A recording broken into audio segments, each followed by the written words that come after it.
And here's the hard part. I got into business and I didn't in all of a sudden, right, in a moment, I didn't know what to do. I didn't know how to produce a result. In college, I had produced results by just following my heart. But as an adult in the real estate industry, following my heart didn't equate to a paycheck. I had followed my heart for 3 months in real estate, right, starting out, and I depleted my savings and had no money. It took me 9 months to make my first sale. So the whole strategy of following your heart didn't pay my bills. And I was all of a sudden consumed by, how do I do this? How do I do this? How do I do this? And for the next 19 years, I would, to this day, be consumed by the question of how. How do I do this? How do I do this? How do I do this? That's the hard part. I think the hard part about how, asking the question, how do I do this, is it is almost an unanswerable question, because you're asking a tactical thing when in fact I think the source of your question is a spiritual thing. You're asking, how do I do this? But what you're really wanting, I'll put it in my text here, or my tense, but what I really wanted was to be able to live my life from a place of love and faith and spirituality, following my bliss, all the things we love to hear, right? Like, yes, follow my bliss. That sounds amazing. That's what I want. But I tried that and it didn't pay my bills. So what I noticed was there were a lot of detail. I'm not a detail guy.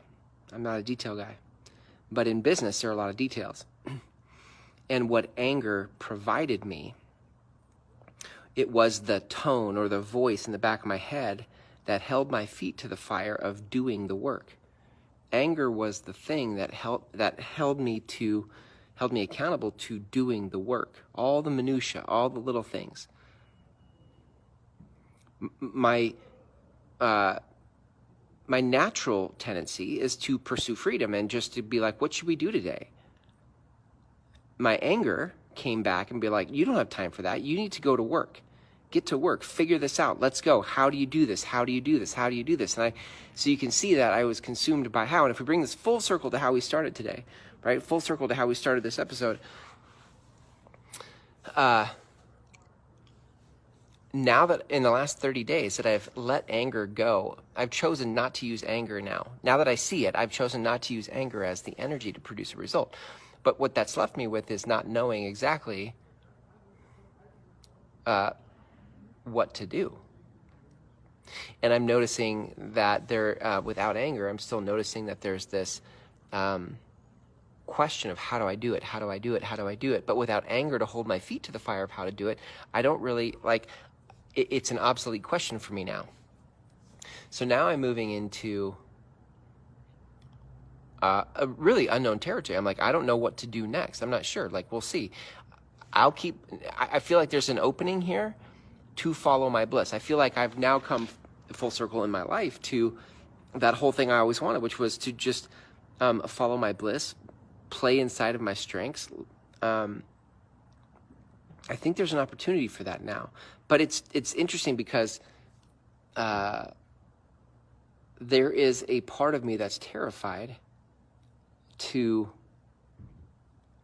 fall back on faith as a way to produce